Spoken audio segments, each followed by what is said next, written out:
오늘 하나님의 말씀은 요한복음 14장 1절 말씀입니다. 요한복음 14장 1절 2절 말씀입니다.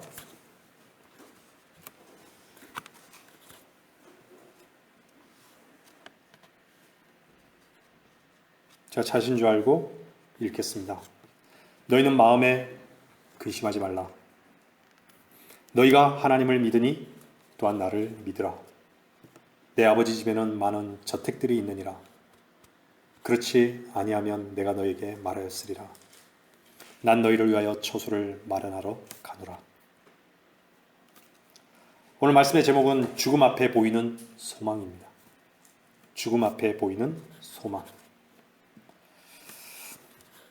요한복음 14장 1절 2절 방금 읽은 말씀은 주님께서 십자가를 지시기 전에 바로 십자가를 앞에 놓고 말씀하고 있습니다. 그렇게 이 말씀은 우리에게 참된 소망의 말씀이 되는 것입니다. 이 말씀을 들어도 내 아버지 집에 대한 소망은커녕 이 땅에서의 소망으로 가득 차 있다면 그 사람은 여전히 육신을 따라 살아가고 있는 사람이 분명합니다. 육신을 따라 살아가는 사람이 자신이 마땅히 죽어야 할 존재임을 알고 십자가로 먼저 나가지 않는다면 오늘 읽은 본문 말씀은 결코 참된 만족과 보장과 소망이 될 수는 없습니다. 여러분에게 십자가는 오직 저주받아 마땅한 우리 자신을 그리스도와 함께 죽음에 넘겼던 곳이고 이 땅에서 매일 죽음을 경험케 하는 곳이며 죽는 것을 가르치는 곳입니다. 그와 동시에 십자가는 그분의 약속과 보장과 영광을 함께 보는 곳입니다. 십자가는 나의 연약함을 보는 곳이고 나의 연약함으로 기뻐하는 곳이며 나의 연약함을 그리스도께서 끝내신 승리의 장소인 것입니다. 그리스도께서 사망 권세를 이기신 곳이기 때문에 주님께서 십자가를 앞에 놓고 말씀하신 오늘 본문 말씀은 우리에게 너무나 큰 위로가 아닐 수 없습니다. 모든 이 땅의 몸들은 죽어 흙으로 돌아가지만 영적인 몸은 결코 죽을 수도 소멸될 수도 없습니다. 육신의 타고난 몸이 하늘에 속한 분의 형상을 입을 것을 고대하는 사람이라면 십자가는 그 사람에게는 분명 이 땅에서 유일한 자랑일 것입니다. 근심하는 사람을 향해 마음에 근심하지 말라고 위로한다면 근심이 안 되는 것입니까? 여러분이 주의 날개 아래 신뢰를 둘 때만이 마음에 근심하지 않는 것입니다. 여러분 자신에게 신뢰를 두는 한 그 근심은 죽을 때까지 안고 살아가야 하는 것입니다. 하나님께서는 인간을 결코 신뢰하지 않습니다. 인간의 육신을 신뢰하지 않습니다. 하나님께서는 자신의 종들에게도 신뢰를 두지 않으시며 그의 천사들에게도 우둔하다고 책망하시는 분이신데 하물며 여러분들은 어떠하겠습니까?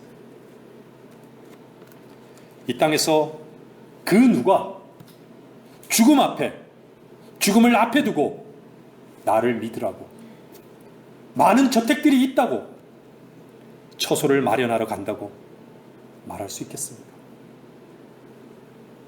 인간이 보기에 영원히 끝날 것 같은 죽음이 그분에게는 아무것도 아니며 새로운 시작이었습니다. 여러분들 안에 생명이신 그리스도가 거하신다면 여러분은 죽음과는 무관한 사람입니다. 믿으십니까? 주님께서 이루신 것과 주님께서 약속하신 것에 대한 믿음이야말로 얼마나 복된 믿음입니까?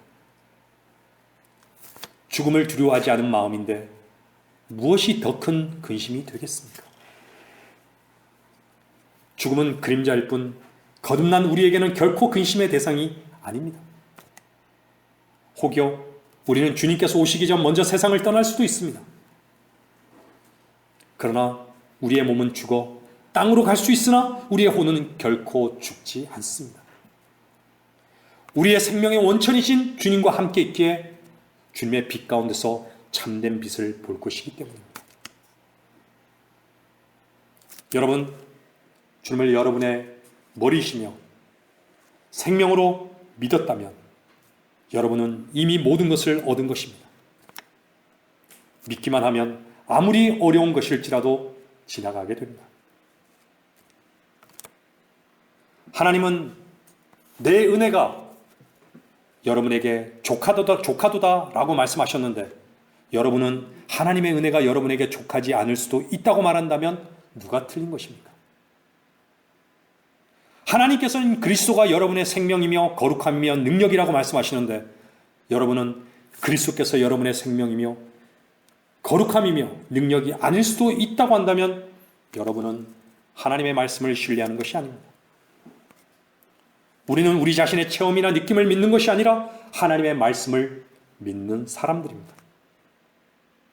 주님께서는 십자가 위에서 우리의 지혜와 의로움과 구속과 거룩함이 되어주셨습니다. 그리스도께서 우리의 생명이요 거룩함이라고 느끼는 것이 아니라 그리스도께서 우리의 생명이요 거룩함이심을 믿는 것입니다. 왜냐하면 하나님의 말씀은 신뢰할 만한 것이기 때문입니다. 여러분은 날마다 승리를 원하십니까? 그렇다면 여러분의 승리는 오직 하나님의 말씀을 믿음으로서만이 가능합니다. 왜냐하면 하나님께서 말씀하신 것이 그대로 되기 때문입니다. 영적인 것들은 감각을 사용할 수 없습니다. 오직 믿음으로만 입증해야 하는 것입니다. 만일 여러분의 오름과 성질과 교만이 참되다고 한다면 하나님의 말씀이 믿을 만한 것이 되지 못하는 것입니다. 하나님께서는 그리스도 안에 있는 모든 것이 여러분의 것이라는 약속을 주셨습니다. 여러분이 하나님의 말씀을 믿는다면 여러분은 이렇게 주 앞에 고백할 것입니다. 하나님, 저는 화도 쉽게 내고 교만하고 더럽고 늘 실패합니다. 하지만 온유할 수 있고 인내할 수 있고 겸손할 수 있고 사랑하며 절제할 수 있는 것은 내 안에 그리스도가 살아계시기 때문입니다. 여러분 어떻습니까? 여러분이 하나님의 말씀을 붙잡고 전인격적으로 그분을 주로 믿는다면 여러분이 두려워하는 모든 것들은 지나가게 되는 것입니다. 늘 말씀드리지만 하나님의 자녀 가운데 가장 큰 어려움은 하나님의 말씀을 믿지 않는 것에 있습니다. 여러분, 믿음은 바램도 아니며 바램이 있는 모든 사람이 다 믿는 것도 아닙니다. 여러분이 할 수 있는지를 두고 본다면 여러분이 영원히 할 수 없다는 것을 알게 될 것입니다. 여러분이 그리스도 안에 있다면 여러분 안에서 주 예수 그리스도를 기억하는 것이 아니라 여러분 안에 거하시는 주 예수 그리스도께서 여러분을 기억하는 것임을 하나님께 감사하고 찬양하십시오. 그리스도께서 여러분의 모든 것이 되심을 인정하십시오. 진정 여러분이 그리스도가 머리이심을 믿는다면 여러분의 소리를 듣지 말고 하나님께서 여러분에게 말씀하시기를 구하십시오. 주님께서는 이미 다 이루셨으며 모든 문제의 답을 가지고 계십니다. 단지 우리는 믿음으로 그분의 신실한 약속의 말씀을 입증하는 것입니다. 믿지 못하면 항상 실패하지만 우리가 믿을 때는 즉시 얻게 되는 것입니다. 여러분, 주님께 항복하며 날마다 그분의 자비와 은혜 앞으로 나아가십시오. 그리고 그분이 머리이심을 인정하고 믿음으로 나아가십시오. 모든 문제는 믿음 없음이 문제인 것입니다. 주님께서 우리 안에서 그분을 나타내시기를 원한다는 것을 믿으십시오. 믿지 않는다면 그 실제를 어떻게 입증해 낼 수 있겠습니까? 믿음은 역경과 고난이 왔을 때 입증할 수 있는 기회를 얻게 되는 것입니다. 누가복음 8장 22절 말씀을 찾아보겠습니다. 누가복음 8장 22절 말씀.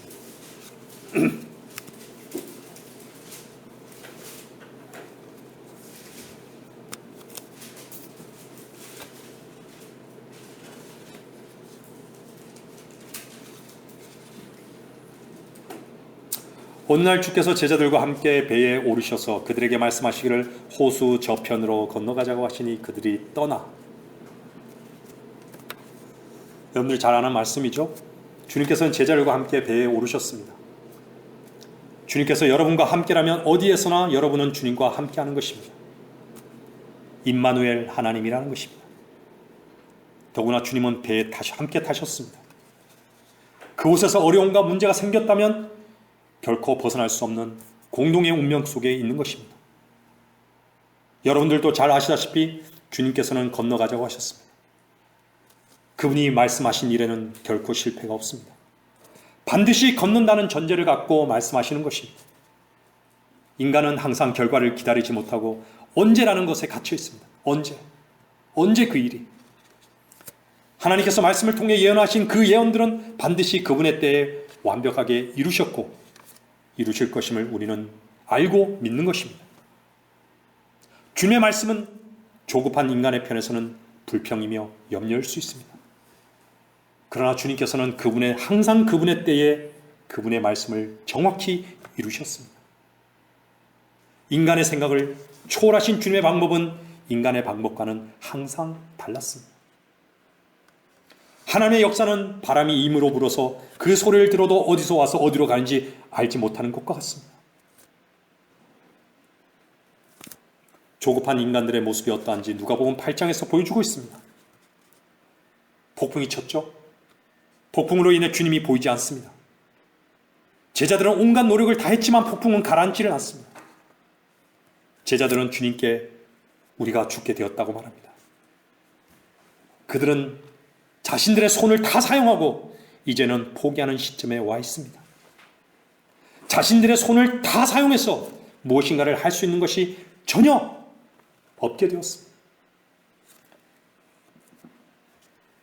자신들의 손을 놓아버린 것입니다. 그리고 무엇을 했죠? 주님을 깨웠습니다. 사실 전능하신 하나님께서는 주무시지도 졸지도 않으십니다. 주님께서는 그러한 상황이 일어날 것을 미리 아시는 전지전능하신 하나님이십니다. 사람들은 현실 속에서 너무나 자신의 상황에 갇혀 살기 때문에 주님의 계획에 대해 미리 아심과 전능하심을 말로만 고백할 뿐 믿지 못하는 것입니다. 그들은 누가복음 22장 25절에서 이분이 도대체 누구신가? 라고 말합니다. 주님께서는 그들이 온갖 힘을 다 쓰고 손을 놓기 전까지는 아무렇지 않은 듯 주무시고 계셨습니다.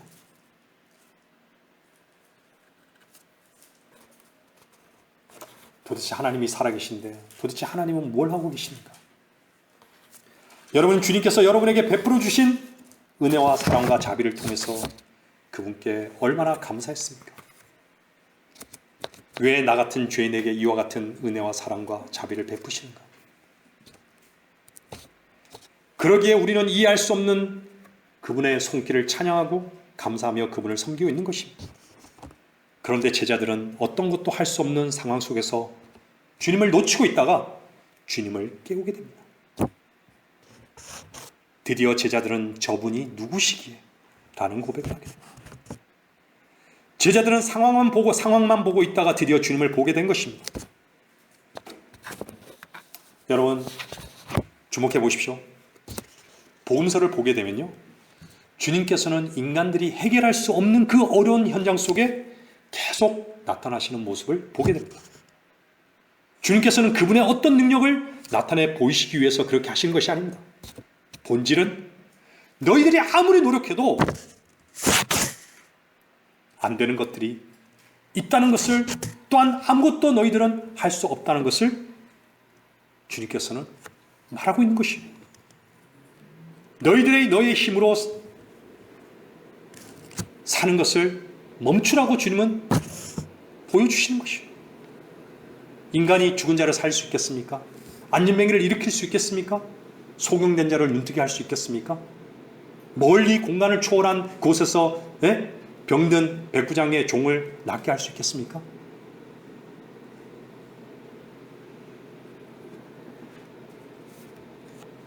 근데 주님께서는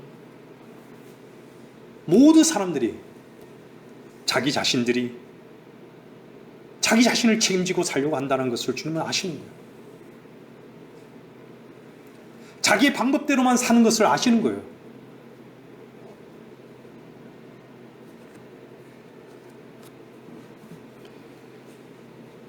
다시 말하면요, 너희들에 의해서 너희들의 삶이 진행되거나 무엇이 진전할 수 있거나 이루어지거나 하는 것이 아니고, 구약에서 너희의 조상들을 인도했던 바로 그 전능한 하나님께서 너희들을 붙들고 있다는 것을 주님께서는 그 본질을 가르쳐 주시기 위함이었던 것이죠. 자신의 생각대로 모든 것을 할 수 있다라고 말하는 사람은 분명 교만한 사람입니다. 세상 사람들은요, 너무 아파서 병원에 갔는데 전혀 손을 쓸 수 없다는 것을 알았을 때 어떻게 하죠? 손을 놓게 됩니다. 사업이 완전히 망해서 더 이상 어떻게 할 방법이 없을 때 어떤 사람들은 그 죄책감에, 할 수 없는 그 죄책감에 가족을 죽이고 자신도 죽는 거예요. 어떻게 할 수가 없는 거예요.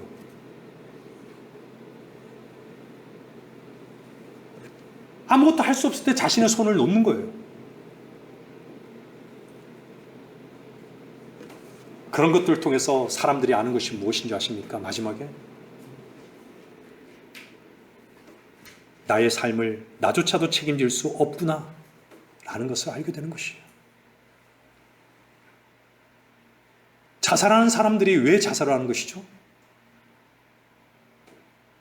자기 존재를 보기 때문에 나로서는 이제 할 수 있는 게 아무것도 없구나.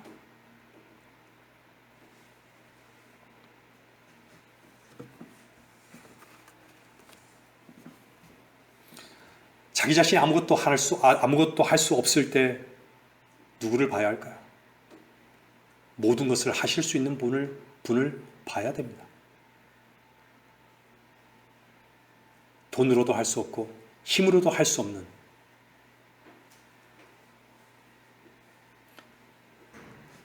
어떤 절대자가 분명히 계심을 알아야 합니다. 그래야 돈으로 살 수 없는 교훈을 얻게 되는 것입니다.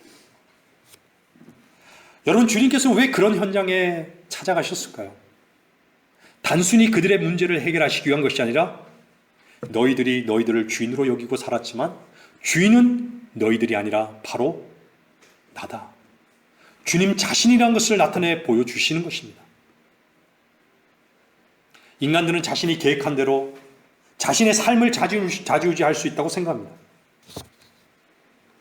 우리가 최선을 다해서 살 수는 있을지는 모르지만 그 최선대로 된 적은 없습니다. 인생의 삶 속에서 괜히 풍랑이 일고 파도가 치고 괜히 아프고 그런 일들이 왜 오는지 아십니까? 괜히 오는 것이 아닙니다. 주님께서는 여러분들의 마음이 열려 그분을 바라볼 수 있도록 하시기 위해서 여러분들의 삶에 그런 일들을 생기게 하는 것입니다. 그런 일들이 생기기 전까지는 인간은 너무나 자신만만합니다. 자신의 삶을 자신이 좌지우지할 수 있다고 생각하는 것입니다. 분명히 우리의 인생을 이끌고 가시고 우리를 책임질 수 있는 건세자가 따로 계시다는 것을 모르는 것입니다. 잠시 있는 것이죠. 십자가를 모르는 자들은 결단코 하나님의 은혜가 무엇인지도 모릅니다.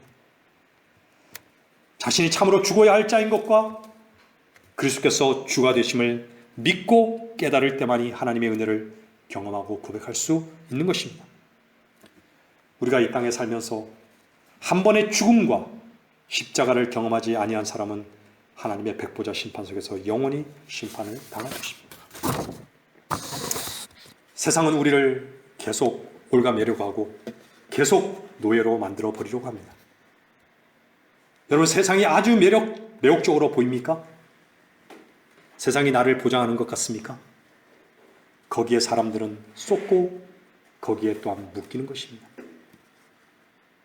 진리를 알기 전에는 자유를 모릅니다. 진리가 무엇입니까? 우리를 위해 죽고 다시 사신 주께서 나는 곧 길이요 진리요 생명이라고 말씀하셨습니다. 여러분에게 주님은 길이 되셨습니까? 주님은 진리가 되셨습니까? 여러분의 생명이 되셨습니까? 우리를 위해서 대신 죽으시고 다시 사신 예수 그리스도를 모르는 자유함은 없습니다. 그분을 모르는 진리는 결단코 있을 수 없습니다. 세상 사람들이 노예가 되어 세상에 묶이는 이유는 자기 자신이 세상을 향해 죽지 않았기 때문입니다. 노예에서 벗어날 수 있는 유일한 방법은 죽는 것입니다.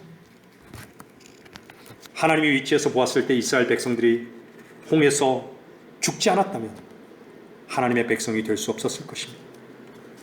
이스라엘 백성들이 노예 생활을 끝내고 하나님의 백성이 되기 위해서는 반드시 죽어야 했던 것입니다. 그래서 그들은 이집트를 나오면서 홍해를 건넜던 것입니다. 죽음은 하나님께서 명하시는 것이었습니다. 바로 이 출발을 시작으로 죽지 않았으면 하나님 안에서의 새로운 백성은 없습니다. 주님의 죽음에 동참되어지지 아니한 순종은 원천적으로 불가능합니다. 주님께서는 죽고 다시 사셔서 영원히 죽지 아니하셨습니다. 그분은 하나님의 나라에 계신 분이십니다. 그분은 심판이 무엇인지 경험할 이유가 없으셨던 분이셨습니다.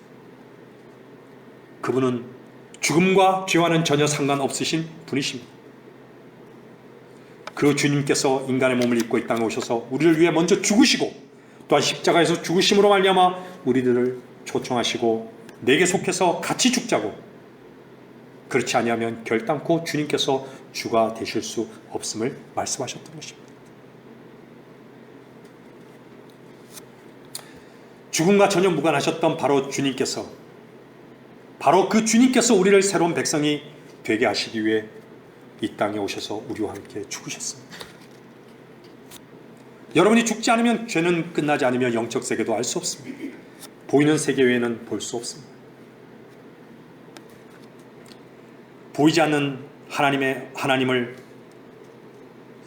설교를 목사가 하니까, 이 작은 목사가 하니까 그냥 그런가 보다 하지만 사실은 앉아서 뭔가 보이는 증거를 대달라고, 좀 보면 믿겠다고 합니다. 해결이 안 되는 문제가 있는데 이건 내가 아무리 생각해도 불가능할 것이라고 합니다. 그런데 꼭 해결하고 싶은 게 있는데 이것을 해결해 보라고, 그러면 하나님을 믿겠다고 말합니다.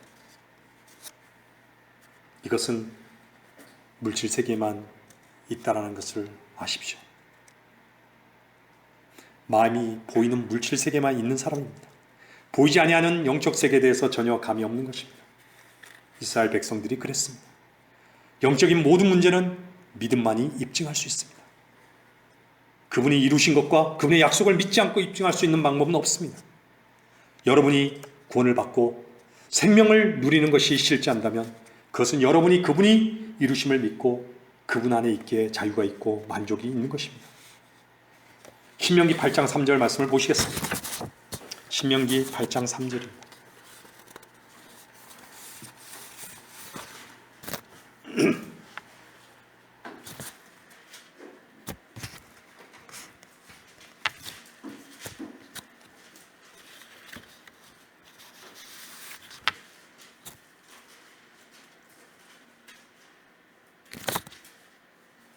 주께서는 너를 겸손하게 하시고 너를 배고프게 하셨으며 너도 모르고 내 조상도 모르는 만나로 너를 먹이셨으니 이는 사람이 빵으로만 사는 것이 아니요 주의 입에서 나오는 모든 말씀으로 사는 것을 너로 알게 하심이니라.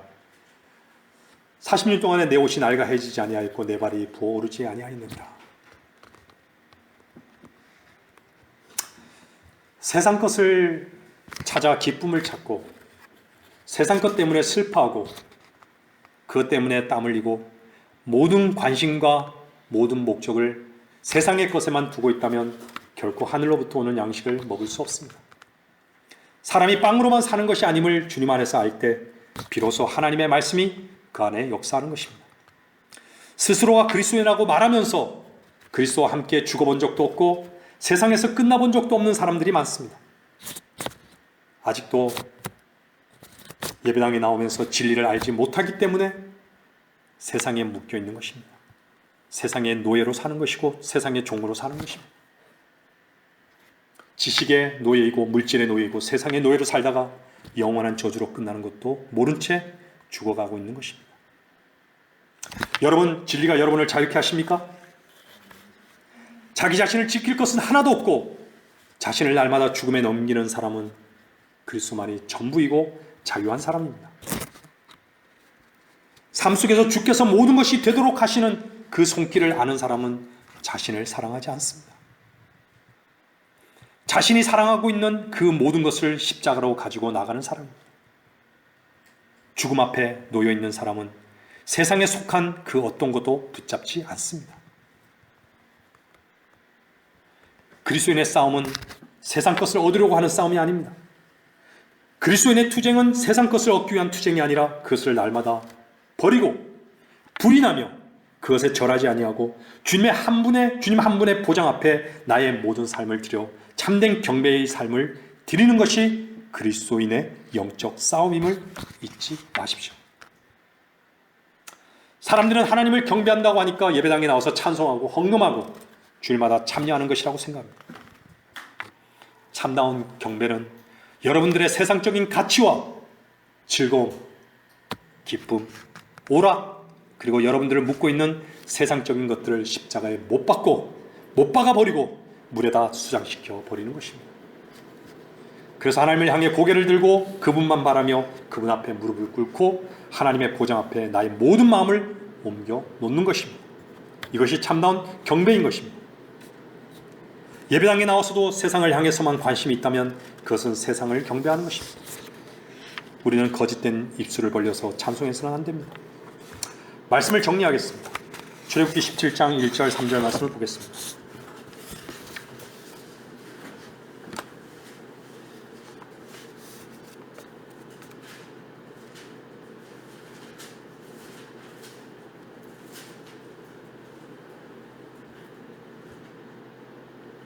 이스라엘 자손의 온 회중이 흰 광야로부터 그들의 여정에 따라 이동하였고 주의 명령에 따라 레피딤의 장막을 쳤으나 백성이 마실 물이 전혀 없더라. 그러므로 백성이 모세와 다투며 말하기를 우리에게 마실 물을 달라 하니 모세가 그들에게 말하기를 어찌하여 너희가 나와 다투느냐 어찌하여 너희가 주를 시험하느냐 하더라. 백성이 거기서 물이 없어 갈증을 느끼니 백성이 모세에게 대항하며 불평하여 말하기를 어찌하여 내가 이집트에서 우리를 데리고 나와서 우리와 우리 자녀와 우리의 가축을 목말라 죽게 하느냐 하더라. 그 17장 7절 말씀 보겠습니다. 그가 그곳의 이름을 마사와 무리바라 불렀으니 이는 이스라엘 자손이 다투었기 때문이요 이는 그들이 주를 시험하여 말하기를 주께서 우리 가운데 계신가 안 계신가 했기 때문이라.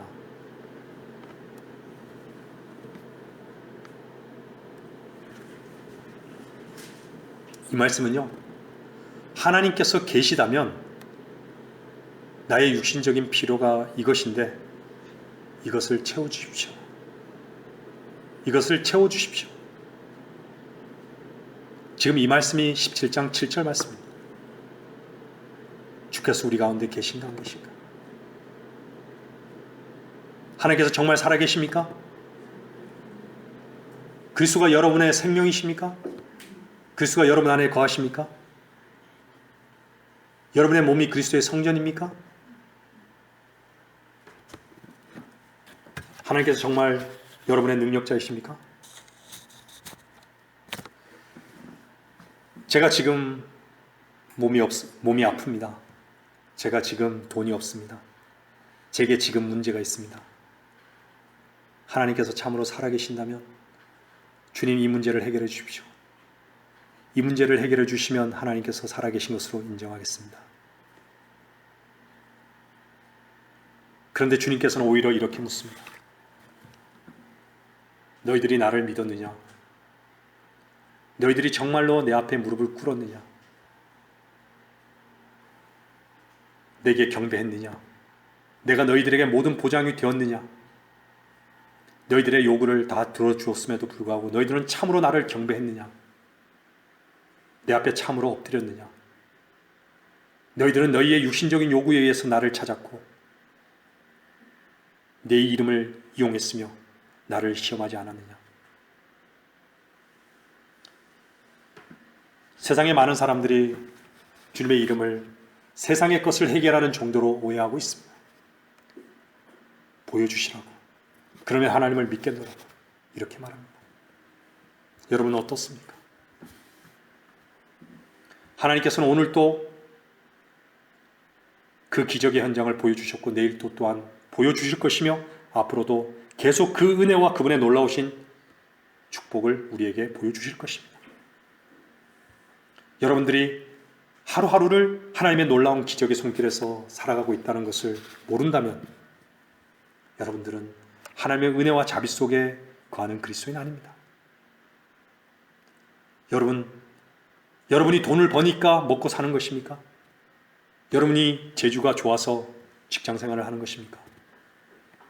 여러분이 부지런히 움직이니까 그 결과를 얻는 것이라고 생각하십니까? 그렇게 생각하는 사람이 있다면 하나님을 아는 사람이 아닙니다. 그 뒤에 하나님의 왜 손길을 보지 못하는 것입니까? 하나님의 기적의 손길이 우리를 먹이시고 입히시며 우리 요구의 모든 보장이 되시는 분이십니다. 하나님의 모든 약속이 우리들의 보장이신 것을 믿으십시오. 여러분, 신앙이라는 것은 믿고 바라는 것입니다. 그렇다고 해서 바란다고 해서 믿는 것은 아닙니다. 그분께서 우리를 어떻게 보장하고 어떻게 사랑하시는지 요한복음 13장 1절은 말씀하고 있습니다. 요한복음 13장 1절 말씀을 보겠습니다.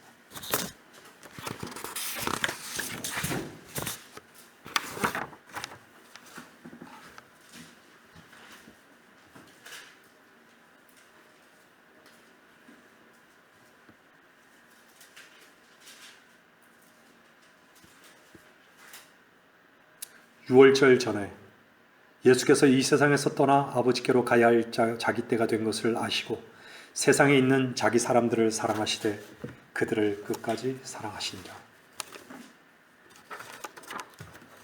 주님께서는 십자가의 죽음을 앞에 놓고도 그의 사람들을, 자기 사람들을 사랑하시되 그들을 끝까지 사랑하셨습니다. 끝까지 사랑하신 그분이 여러분들의 주이시며 여러분들의 하나님이시며 여러분들의 인도자시며 건세자이십니다. 믿으십니까?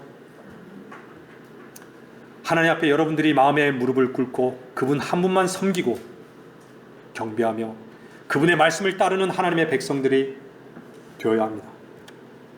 그리스도인은 십자가에서 자기 자신이 죽은 것으로부터 출발한 사람입니다. 세상에 나의 모든 근거가 있다고 생각하는 사람이 있다면 오늘의 말씀을 통해서 진정한 죽음을 경험하는 것으로 나아갈 수 있기를 바랍니다. 그럴 때 요한복음 21장 10절에서 21절까지의 저택들이 확실한 믿음으로 소망하게 될 것입니다.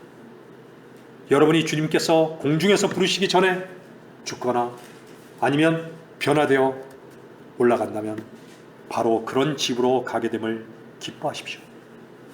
하나님께서 주시는 것이면 감사함으로 손 내밀고 받으면 되는 것입니다. 죽음과 소망은 뗄래야 뗄 수 없는 불가분의 관계에 있다는 것을 잊지 마시기를 바랍니다.